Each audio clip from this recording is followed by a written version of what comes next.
തൊടുപുഴയിൽ ബാറിൽ വെച്ച യുവാവിനെ ഇരുമ്പുവടി കൊണ്ട് മർദ്ദിച്ച കേസിൽ 6 അംഗ സംഘം പിടിയിൽ. ബാർ ജീവനക്കാർ അടങ്ങുന്ന സംഘത്തെയാണ് തൊടുപുഴ പോലീസ് അറസ്റ്റ് ചെയ്തത്. മദ്യപിക്കുന്നതിനിടെ ഉണ്ടായ വാക്ക് തർക്കം സംഘർഷത്തിൽ കലാശിക്കുകയായിരുന്നു. തലയ്ക്ക് ഗുരുതരമായി പരിക്കേറ്റ വിനീഷ് കോട്ടയം മെഡിക്കൽ കോളേജിൽ ചികിത്സയിലാണ്.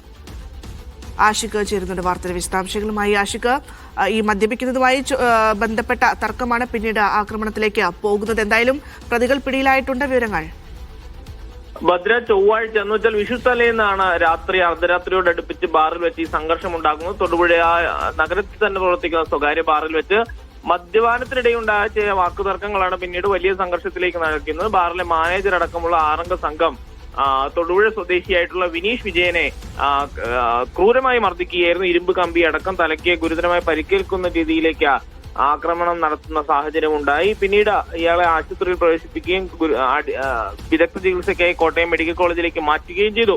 ഈ ആക്രമണം നടത്തിയ 6 അംഗ സംഘത്തിന് വേണ്ടിയിട്ടുള്ള അന്വേഷണം പോലീസ് സജീവമായി തന്നെ നടത്തുകയായിരുന്നു. മൂവാറ്റുപുഴ വാഴക്കുളം പ്രദേശങ്ങളിൽ നിന്നാണ് 6 പേരെ പോലീസ് കസ്റ്റഡിയിൽ എടുത്തിട്ടുള്ളത്. എൽദോസ്, സുമോദ്, രമേശ്, ജോയൽ, ജുബിൻ, സന്തോഷ് എന്നിവരാണ് നിലവിൽ പിടിയിലായിട്ടുള്ളത്. ഇതിൽ ആ ബാറിന്റെ മാനേജർ അടക്കം ഉള്ളവരുണ്ട് എന്നാണ് നമ്മൾ മനസ്സിലാക്കുന്നത്. ഏതായാലും പ്രതികളെ അറസ്റ്റ് രേഖപ്പെടുത്തിയതിനു ശേഷം കോടതിയിൽ ഹാജരാക്കി റിമാൻഡ് ചെയ്തിട്ടുണ്ട്. അതേസമയം തലയ്ക്ക് ഗുരുതരമായി പരിക്കേറ്റ വിനീഷ് കോട്ടയം മെഡിക്കൽ കോളേജിൽ ചികിത്സയിൽ തുടരുകയാണ്. ഈ ആക്രമണത്തിന്റെ CCTV ദൃശ്യങ്ങൾ പോലീസ് പുറത്തുവിടാത്തതിൽ വലിയ പ്രതിഷേധം ഈ സംഭവവുമായി ബന്ധപ്പെട്ട് ഉയർന്നു വരുന്നതും ഉണ്ട്.